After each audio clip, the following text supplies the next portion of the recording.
Это эксклюзивное интервью с уникальным человеком.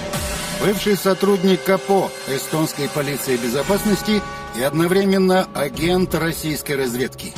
Сегодня, впервые и только в нашей программе, он решил рассказать обо всем. Почему он работал для нас, как на протяжении 20 лет добывал ценнейшую информацию и как рисковал все это время. Опасности привыкаешь потихонечку. 20 лет ходить, знать, что ты любой день могут тебя на следующие 20 собрать. В России найдется немного людей, которые сделали для обеспечения ее безопасности больше, чем эстонец Уно Пуусеп и его связник, бывший сотрудник КГБ Николай Ермаков. За все время работы Уно я считаю, что работа полиции безопасности против России была снижена процентов на 80. Почему провалилась сверхсекретная операция ЦРУ по врезке в российский кабель спецсвязи и каким образом удалось обезопасить от прослушки наше посольство в Таллине? Как выявляли шпионов с помощью нашего человека в КАПО? И почему этого человека на протяжении десятилетий не могли вычислить ни эстонские спецслужбы, ни их кураторы из ЦРУ? Сегодня в нашей программе.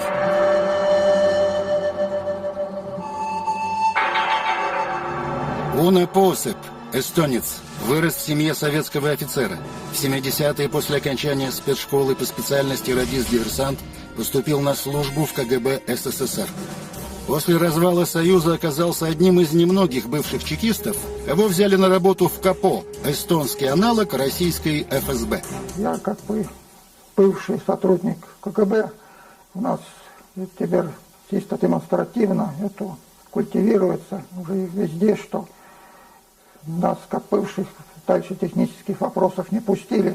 Уно занимался обеспечением технической поддержки, проще говоря, жучками и прослушкой.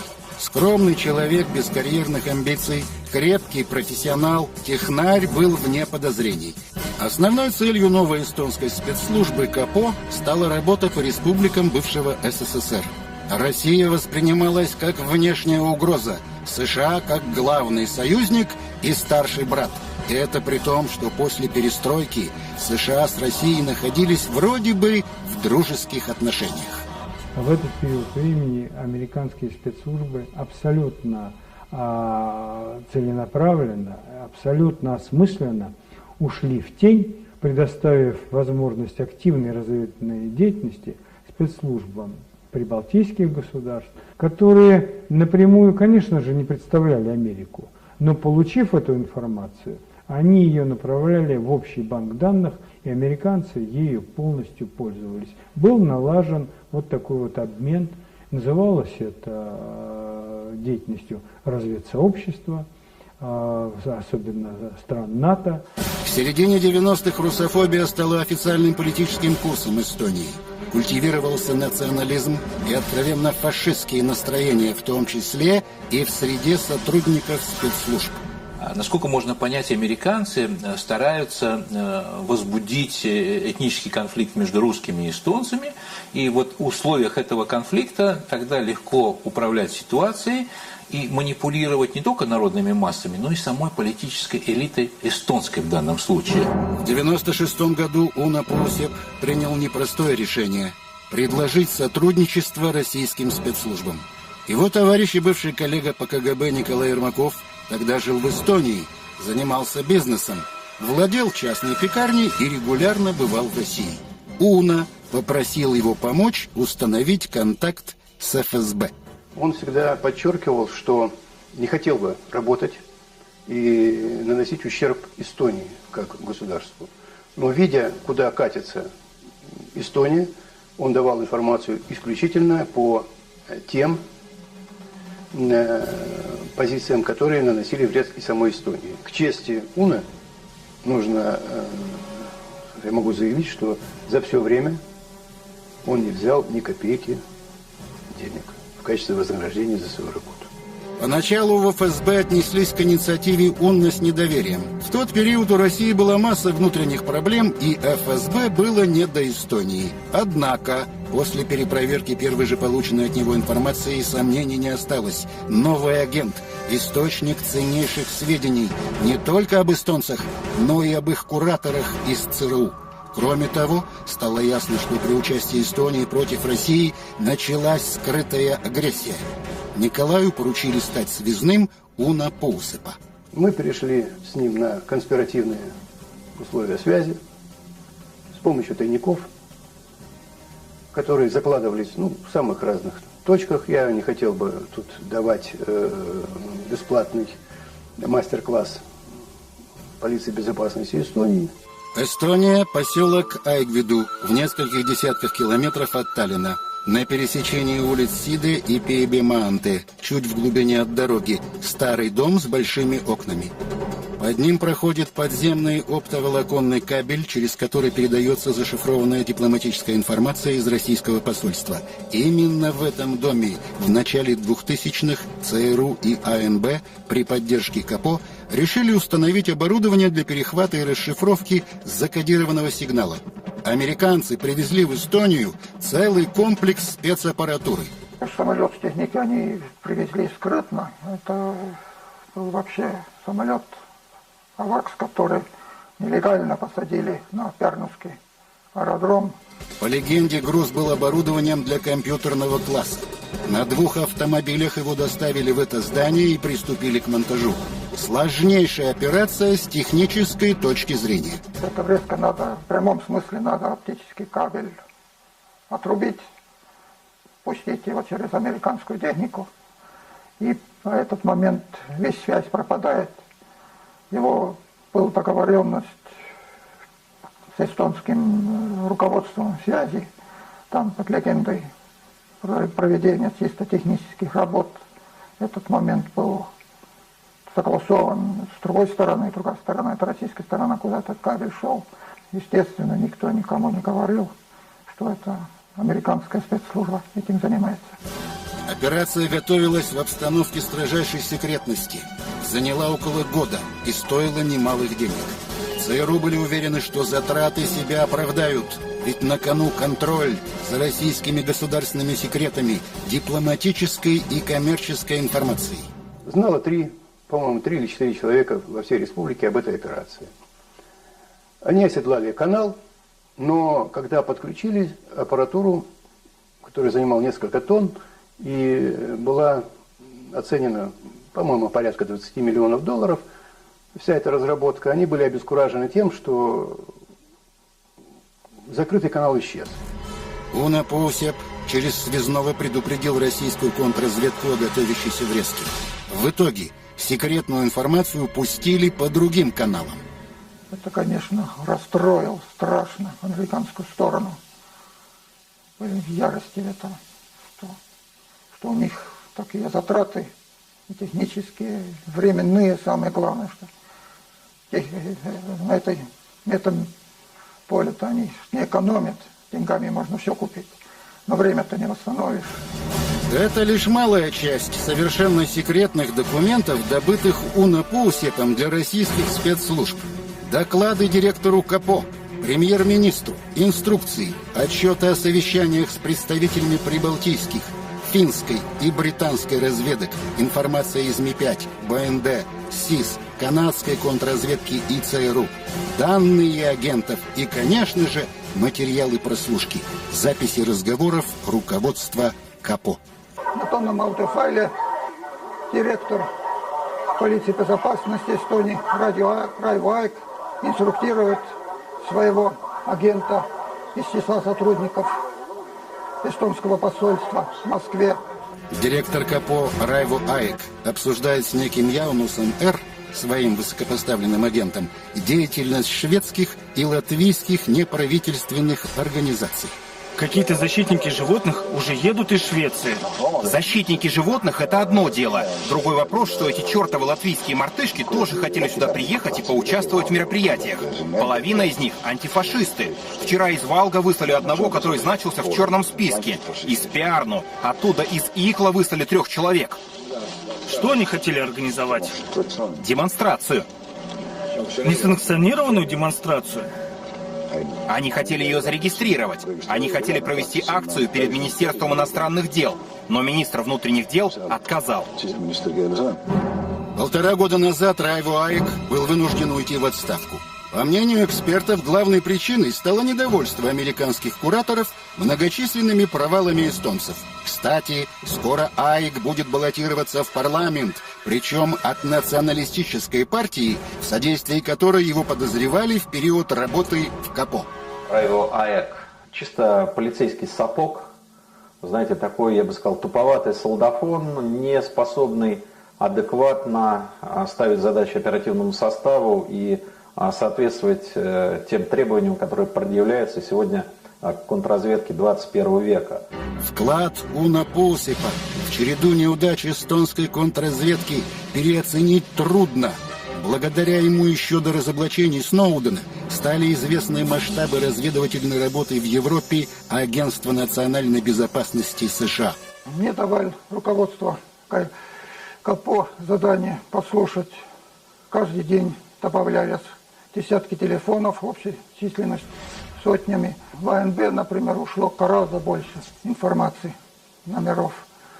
И под этот контроль мог попасть любой гражданин Эстонии. Эстония – член Евросоюза. Страна, декларирующая приверженность демократическим ценностям. Формально несанкционированная слежка и прослушивание разговоров запрещены законом. Копию секретного приказа, по которому осуществлялся контроль за гражданами. Естественно, здесь нет ничего о тотальном контроле, который осуществлялся не всяких приказов. В Эстонии есть даже комиссия по контролю за спецслужбами. Впрочем, это не мешает КАПО с помощью новейшей израильской аппаратуры нелегально контролировать переговоры граждан своей страны, бизнесменов и политиков. Если эстонский обыватель думает, что он защищен законом, то он ошибается, потому что в любое время опер может знать его перемещение с его телефона, где он был включен, где он был выключен, сколько раз он проговорил, с кем он поговорил. Под особым контролем представители организаций по защите прав русскоязычного населения.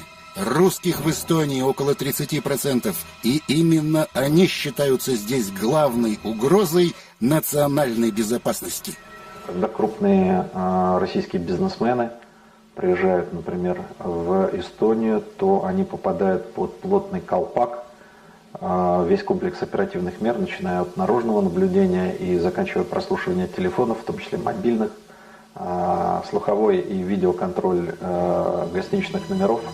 Уно Пуусип обладал прямым доступом к секретным сведениям КАПО и прежде всего к материалам оперативной разработки и вербовки российских граждан. Вот, к примеру, есть фотографии работы наружного наблюдения в Эстонии с российскими дипломатами. Как выяснилось, КАПО следит за каждым шагом российских дипломатов в Эстонии. Но как объяснить столь кипучую деятельность спецслужб этой небольшой и, как еще недавно казалось, дружественной страны? Это все делалось с подачи по заданию американцев, по прямому заданию американцев. Были отфиксированы встречи, не одна встреча, с директоров, одного и второго директора департамента полиции безопасности, с кураторами из посольства на Кентмане, из американского посольства. Таллин, улица Пик, посольство России. В этом здании в советские времена находился отдел правительственной связи КГБ Эстонской Республики. Отсюда выходит коллектор с кабелем связи. Через него шли все каналы связи. Открытые, закрытые, интернет, телетайп, все. В середине 90-х руководство КАПО поставило Уно Пуусипу задачу помочь неким иностранным специалистам из Швеции подключить к телефонному кабелю российского посольства прослушивающую аппаратуру.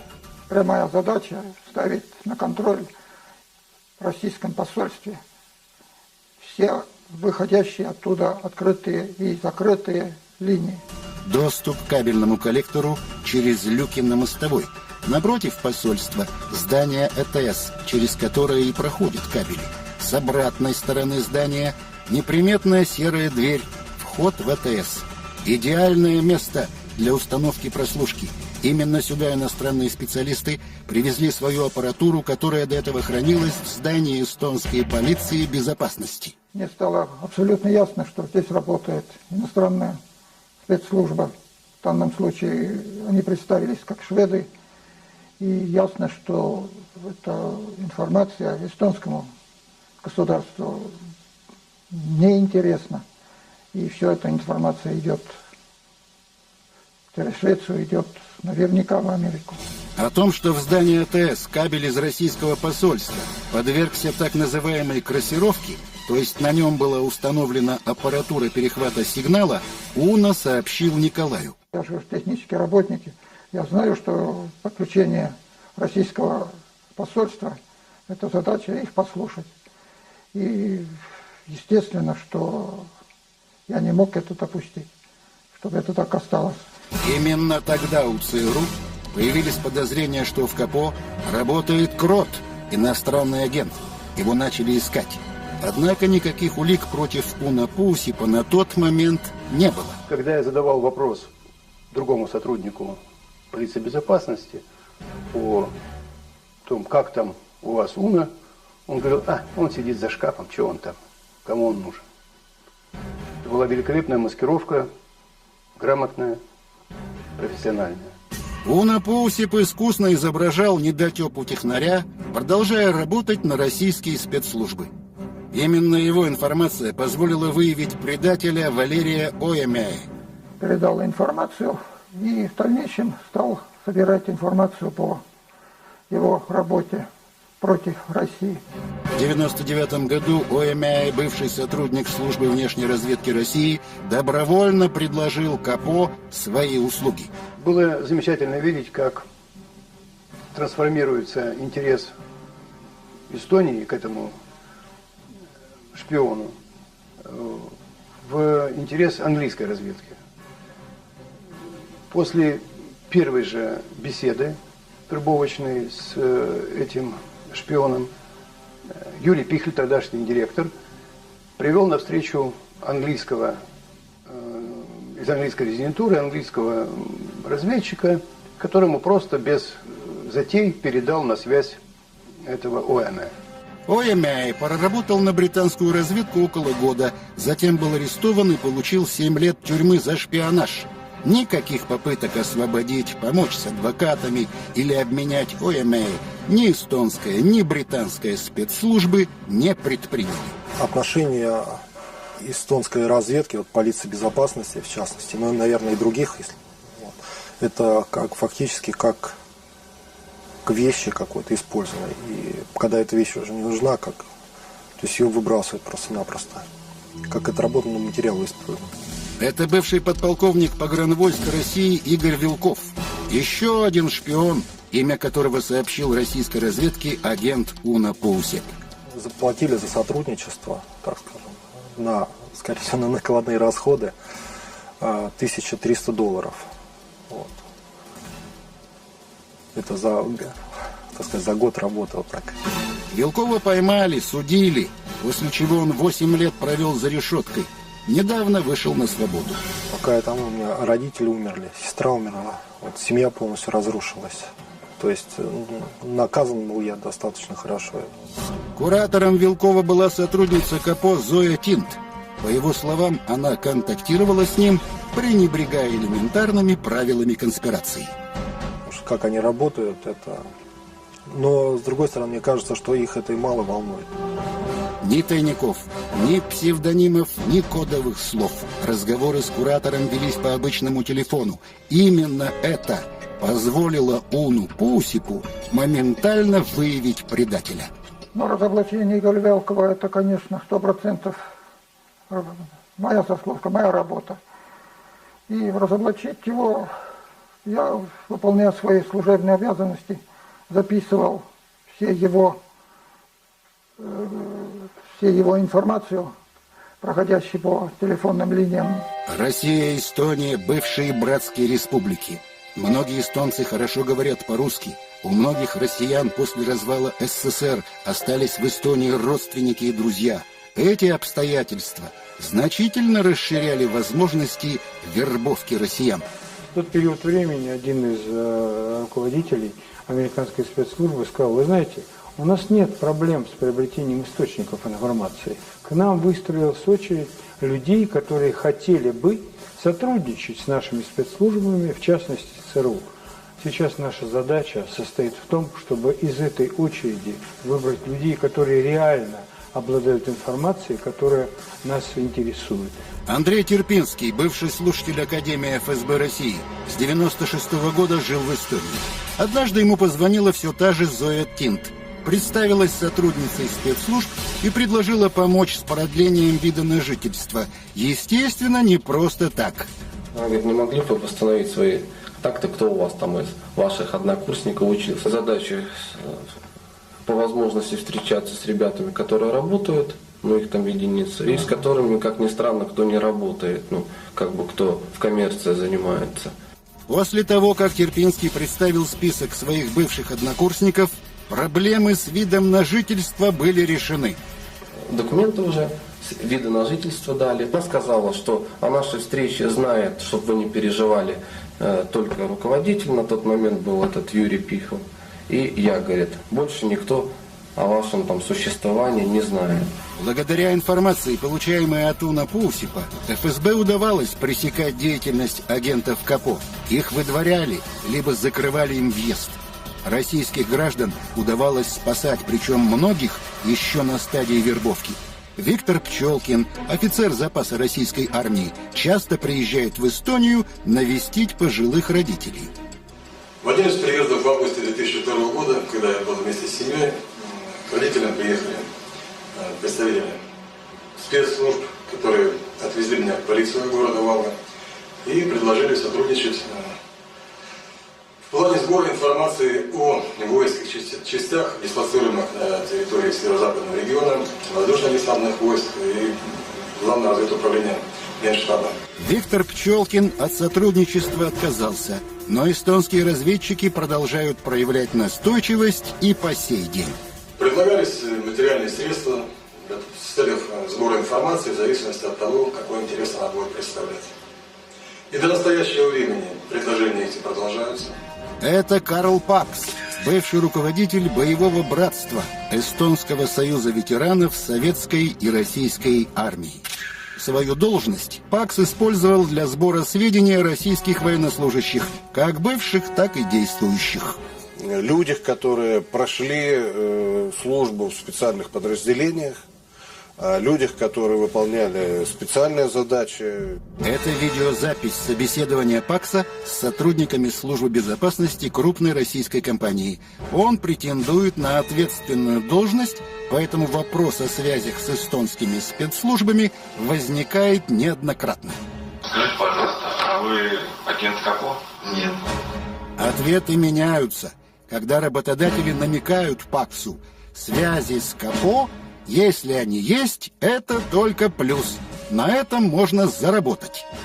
Для нас они тоненькие моменты, но при этом они для нас выгодны. Если выгодно, я только рад. И вот Пакс рассказывает, что у него в КАПО есть куратор, который называет себя Ахто, время от времени выходит на связь и просит предоставить различную информацию. Да, это был как контракт, трудовой договор, что у меня даже рабочий стаж. Вот, с КАПО, контрактовый договор с КАПО. Ну да.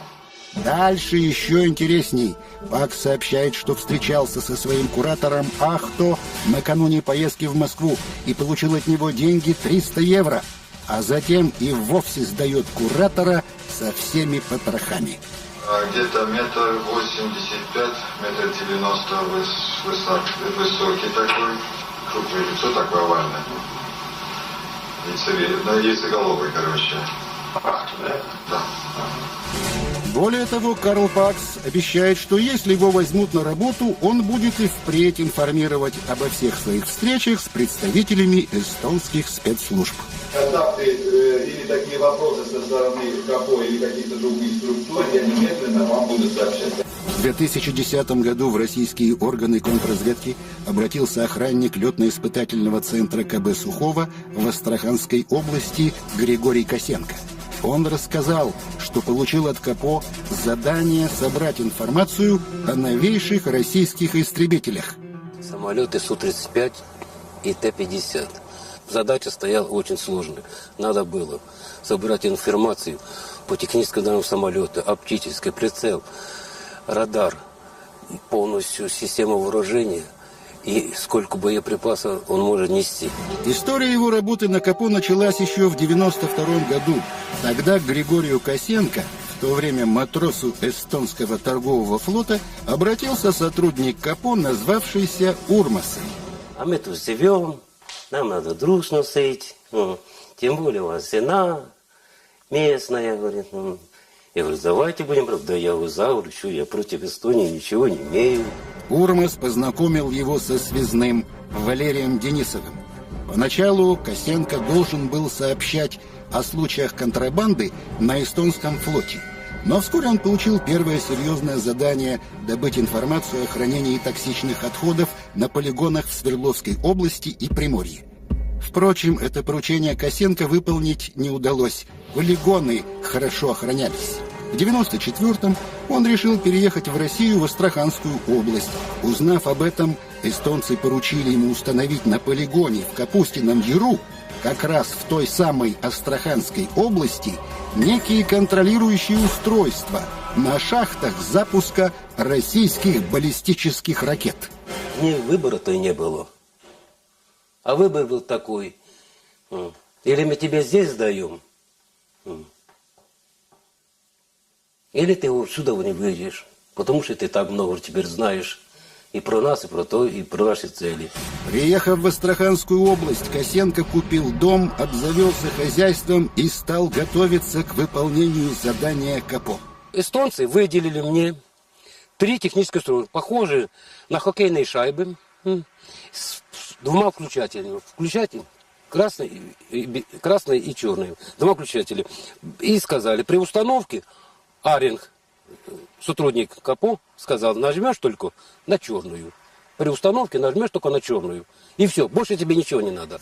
Большая часть ракетных шахт Капустина Яра была законсервирована еще в 80-е годы.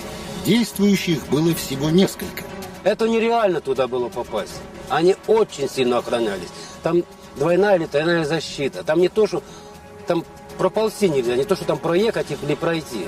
Косенко рисковать не хотел и решил обмануть кураторов из КАПО. Взял и установил устройство на давно уже не работающие законсервированные шахты.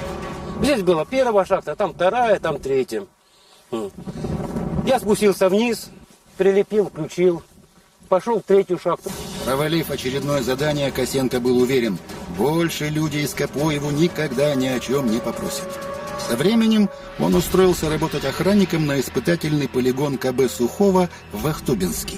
Именно тогда он и попал в поле зрения российской контрразведки. Его стали проверять и выяснили всю историю его сотрудничества с КАПО. Однако судить Косенко формально было не за что, реального ущерба России он не нанес. Его даже не стали увольнять с работы. 6 лет назад Косенко снова решил съездить к родственникам в Эстонию. Он думал, что КАПО забыло о нем, но это было не так. Здравствуй, Криса, туда-сюда. Как живешь, как приехал? Я говорю, хорошо. Ну что ты, где потерялся, говорит. Что такое, говорит. Куратор из КАПО по имени Аринг отвез Косенко на военную базу НАТО под Таллином для беседы с неким иностранным офицером, судя по всему, американцем. Они знали, что Косенко работает на испытательном полигоне и понимали, что он может быть им полезен.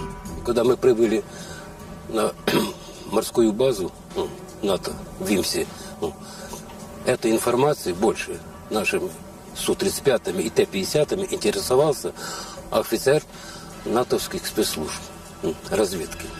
Кураторы намекали, что в случае отказа от сотрудничества у живущих в Эстонии родственников Косенко могут начаться серьезные проблемы. Мы еще меньшую сестру с Хельсинки сюда привезем, и брата сюда, еще тетя у тебя тут есть, племянница есть, друзья у тебя есть. А они угрожали, что мои родственники, они будут всего лишены, говорят, там. Пугали, что мы можем и обколоть, может и бывает дорожные происшествия, бывает пожары.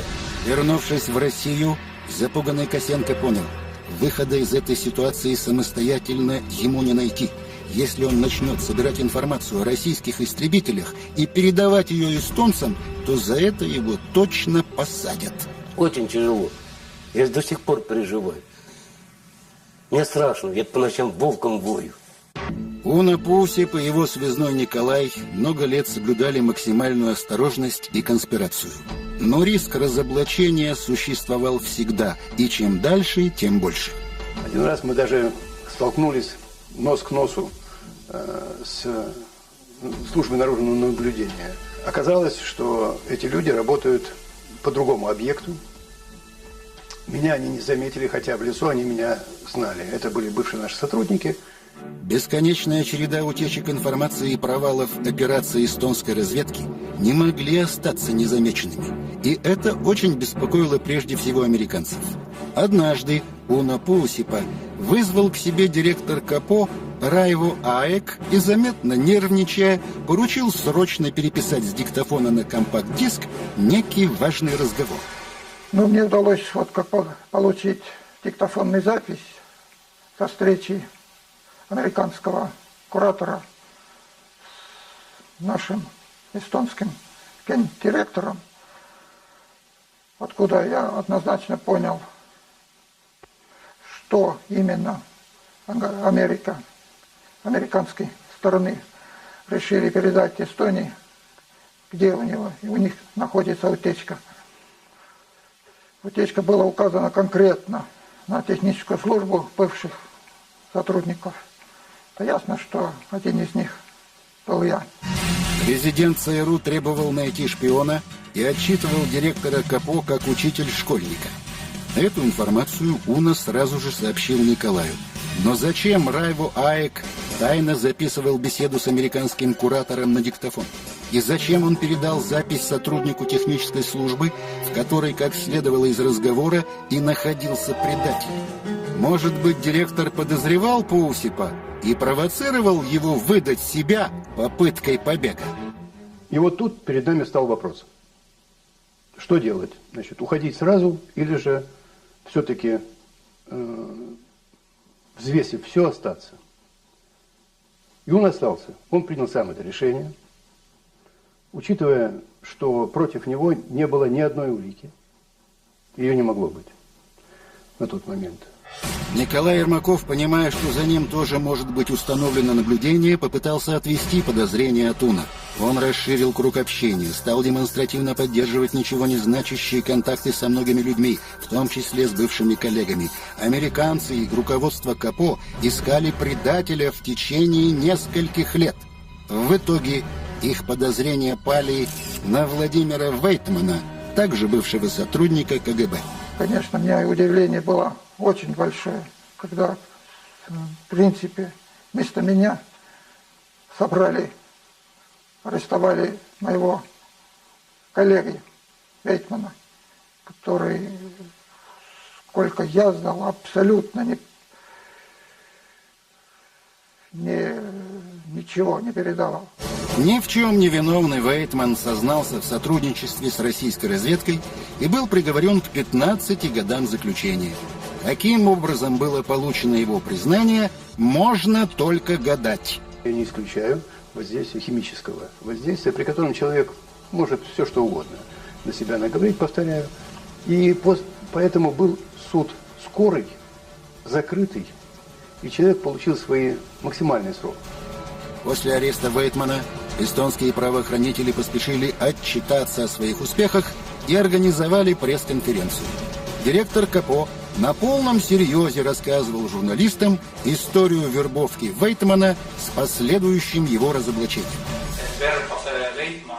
Ермаков начал процесс вербовки Вейтмана для работы в интересах СВР. Владимир Вейтман встречался со своим руководителем Ермаковым 3-4 раза в год. Все встречи проводились главным образом в Эстонии. Примечательная деталь. Директор КАПО рапортовал о своих достижениях, но ни слова не говорил о провалах своей службы.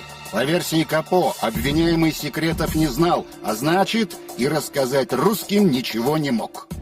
Владимир Вейтман не имел доступа к секретам НАТО и ЕС. В ходе следствия это было установлено. Возникает вопрос, за что же тогда они посадили Владимира Вейтмана? Если секреты не были выданы, то почему провалились, например, попытка прослушки посольства России или операция подключения к кабелю спецсвязи? Что они скажут на это сейчас, после всего, что рассказал Уно Пуусип? Они считают себя абсолютно правыми везде. А признавать, что мы воткнули 15 лет человеку, который ни при чем,